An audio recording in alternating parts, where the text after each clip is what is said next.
Mafia king की queen 105 जब 5 अभय का टॉर्चर। सुबह 6 बजे रूहिका की नींद खुली, वो उठी और पूरे रूम में नजर दौड़ाए, अभय कहीं नहीं दिखा। कल रात की याद आ गई। अभय ने उसके पैनिक होते ही गले लगाया था। उसे संभला था, उसने अपने माथे की पट्टी को हाथ लगाया। अंडस्को ये किसने किया? उन्होंने पट्टी की क्या है वो कुछ समझ ही नहीं आता। कभी लगता है जैसे वो मुझसे पता नहीं किस बात का बदला ले रहे हैं, कभी उनके पास रहने से सुकून मिलता है। सारे ख्याल दिमाग से हटाया और फ्रेश होने वॉशरूम चली गई। थोड़ी देर में तैयार होकर नीचे चली गई। सबने आरती की और ज्योति जी रूही को किचन में ले गई। रूही ने नाश्ता बनाया। बेटा अभय कहाँ है? अंडस्को राधा जी ने पूछा। रूही से पूछा। मैं यहाँ हूँ दादी। अंडस्को अभय ने सीढ़ियों से उतरते हुए कहा। और एक नजर रूही को देखा जिसने ब्लू कलर की साड़ी पहनी थी, पर अभय को तो जैसे फर्क ही नहीं पड़ा। वो जाकर डायरेक्ट अपनी चेयर पर बैठ गया। दिव्या ने खाने को देखा। अंडस्को वाह क्या खुशबू आ रही है। दिवेश ने कहा। अंडस्को हाँ मोटी, कहीं सारा खाना चाट एंड कर जाए, इससे पहले हमें शुरू करना चाहिए। भाई देखिए ये मुझे मोटी बोल रहा है। अंडस्को दिव्या ने अभय को देख दिवेश की शिकायत की तो अभय ने दिवेश को आंखें दिखाई।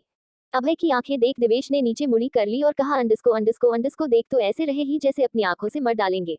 सही कहा अंडस्को रूही ने दिवेश की बात पर हाँ में हाँ मिलाई। सही कहा ना भाभी मैंने। अंडस्को दिवेश ने बाजू में खड़ी रूही को देख कहा। तुम दोनों वहाँ क्या बात कर रहे हो? नाश्ता नहीं करना है? अंडस्को अभय ने कहा। हाँ दोनों वही आ गए। डिनिंग टेबल सब बैठे थे। रूही सबको खाना परोस रही थी। सबने खाना खाया, तारीफ भी की, पर मजाल है अभय ने कुछ बोला हो, उसके दिमाग में तो और कुछ और ही चल रहा था। सबने नाश्ता किया और रूम में रेडी होने चले गए। रूही भी रूम में आई। अभय को देखा जो अपनी टाई बना रहा था। अभय ने उससे कहा। अंडस्को इधर आओ। रूही चुपचाप उसके पास चली गई। अंडस्को इसे बांधो, अभय ने उसे टाई देते हुए कहा। रूही ने उससे टाई ले ली और बंधाने लगी। अभय ने रूही की कमर को काशकर पकड़ लिया और अपने पास करते हुए कहा। अंडस्को ये साड़ी पहनकर मेरे घर वालों को ये बताना चाहती हो कि तुम सती सावित्री हो? रूही ने उसे असमंजस में देखा और कहा। अंडस्को क्या मतलब है आपका? साड़ी पहनकर अच्छी बहू होने का ढोंग कर रही हो ना? जिस दिन तुम्हारी सच्चाई पता चली उस दिन वो लोग तुम्हें इस घर से धक्का देकर निकल देंगे। अंडस्को अभय। रूही ने उसे सवालिया नजरों से कहा। अंडस्को मैंने ऐसा क्या कर दिया जिसकी सजा आप मुझे दे रहे हो? मैं तो आपको जानती भी नहीं हूँ, न कभी देखा है। आप मुझे कुछ याद नहीं है। उसने अपने दिमाग पर हाथ रख सोचने लगी। उसे कुछ याद नहीं आ रहा था। अभय ने उसे देखा और कहा। अंडस्को याद आ जाएगा तुम्हें बहुत जल्द, और उसे वही छोड़कर चला गया। रूही सोच ही रही थी कि उसका फोन बजा। माँ नीताजी नाम फ्लैश हो रहा था। माँ कैसे हो आप? अंडस्को रूही। मैं ठीक हूँ बेटा, तू कैसी है? सब ठीक ही न वहाँ? और वो अंडस्को माँ नीताजी। हाँ माँ सब ठीक ही, यहाँ सब बहुत अच्छे हैं। अंडस्को रूही। और वो अंडस्को माँ अच्छे है माँ। अंडस्को वो कुछ बताकर परेशान नहीं करना चाहती थी रूही। बेटा एक बात याद रखना, सब अपने ही है वहाँ, तुझे कभी भी कोई प्रॉब्लम हो उन्हें जरूर बताना। अंडस्को माँ। हाँ माँ ऐसा लगता है जैसे हम इन सबको पहले से जानते हैं। अंडस्को रूही। बेटा कभी कभी जैसा दिखता है वैसा हो। अंडस्को माँ। नीति कहाँ है? अंडस्को रूही। बस हॉस्पिटल गई है। अंडस्को माँ।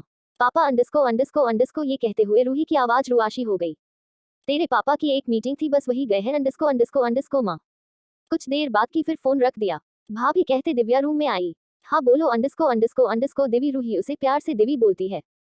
चलो ना भाभी कहीं बाहर चले। दिव्या। बाहर पर अभी? रूही हम शॉपिंग पर चलते हैं। अंडस्को दिव्या। पर मैंने तुम्हारे भैया से नहीं पूछा। अंडस्को रूही ने दिव्या से कहा। अरे भाभी भाई कुछ नहीं कहेंगे। अंडस्को दिव्या। पर दीवी। अरे पर छोड़ो भाभी, चलो चलते हैं, रेडी हो आप? अंडस्को दिव्या। ठीक है। अंडस्को रूही। दोनों जल्दी ही रेडी हो गई, पर रूही के पास तो पैसे ही नहीं थे। दिवी हम जा तो रहे हैं पर पैसे नहीं है, मुझे तुम्हारे भाई से पैसे लेने होंगे। अंडस्को रूही ने कहा। ओके तो हम ऐसा करते हैं, हम पहले ऑफिस चलते हैं, वहाँ आप भाई से पैसे ले लेना, मैं भी थोड़ा बहुत ले लूंगी। अंडस्को दिव्या ने एक आंख दबते हुए कहा। दोनों ऑफिस के लिए निकल गए। थोड़ी देर में ऑफिस। पीछे पार्किंग से डायरेक्ट अभय के ऑफिस निकल गई। दोनों दिव्या तो बहुत बार आई, पर रूही तो सब बिल्कुल ध्यान से देख रही थी। वो पहली बार देख रही हो। अभय के ऑफिस में लिफ्ट खुली, पर अभय तो था ही नहीं। शायद वो किसी मीटिंग में गया था। दिव्या ने रूही को वही सोफे में बैठाया और खुद बाहर चली गई। रूही सब कुछ बड़े गौर से देख रही थी। अभय की टेबल के पास जाकर देखा, वहाँ एक फोटो फ्रेम था जिसमें दो लोगों की फोटो लगी थी। दो लड़के एक दूसरे के ऊपर लटके हुए थे। एक तो अभय था, दूसरा कौन था ये रूही को नहीं पता, पर मुझे पता है वो ऋत्विक था। उसने वो फोटो हाथ में ले ली और देखने लगी। बड़े गौर से अभय को देख रही थी। उसमें वो स्माइल कर रहा था और उसके ऊपर चढ़े हुए लड़के को देखकर स्माइल कर रहा था। गेट खुला, अभय अंदर आया। अचानक गेट खुलने से रूही घबरा गई और फोटो फ्रेम गिर गया। रूही के हाथ से फोटो फ्रेम गिर गया। फोटो फ्रेम गिरते ही चकनाचूर हो गया। अभय ने वो नीचे टूटे हुए फोटो फ्रेम को देखा। फिर रूहिका को उसने जल्दी से जाकर फोटो फ्रेम को उठा लिया। टूटे हुए कांच उसके हाथ में लग गए, उसे खून निकलने लगा। रूहिका ने ये देखा खून निकल रहा है, वो फिर पैनिक होने लगी। अभय बहुत गुस्से में था, उसने ध्यान ही नहीं दिया। उसने रूही का गुस्से में गले को पकड़कर काश कर दबा दिया। रूही उसे छोड़ने के लिए विनती करने लगी, पर अभय को तो जैसे खून सवार हो गया था। उसने रूही को छोड़ा और हाथ काश कर पकड़कर लिफ्ट में ले गया। कार में बैठकर स्पीड से कार चलने लगा। रूहिका को बहुत डर लग रहा था।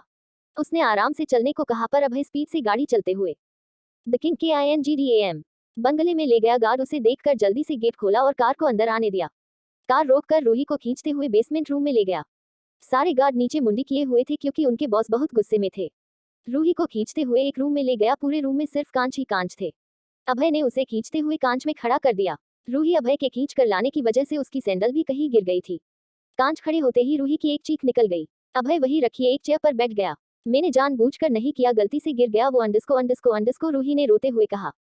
पर अभय को तो जैसे फर्क ही नहीं पड़ रहा था। उसको सिर्फ रूही को दर्द पहुंचना था। प्लीज माफ कर दो मुझे, मैं हाथ जोड़ती हूँ, रूही ने हाथ जोड़ते हुए कहा। रूही के पैर से खून निकलने लगा। पूरे कांच में खून ही खून लग रहा था। अभय उठा और रूही को खींचते हुए दूसरे रूम में ले गया। पूरे फर्श में खून ही खून बह रहा था। अभय ने रूही को एक खाली कांच के बने कंटेनर में छोड़ दिया, बाहर से गेट लॉक कर दिया और ऊपर से चूहे छोड़ दिए और खुद रूम के बाहर चला गया। प्लीज मत करो ऐसा, प्लीज मुझे छोड़ दो, मैं हाथ जोड़ती हूँ अंडस्को रूही अभय ने सामने गिड़गिड़ा रही थी। अभय को उसकी ऐसी हालत देखकर कोई फर्क नहीं पड़ रहा था। चूहे देखकर रूही चीख पड़ी। उसे चूहों से बहुत डर लगता था। चूहे उसके शरीर में रेंग रहे थे।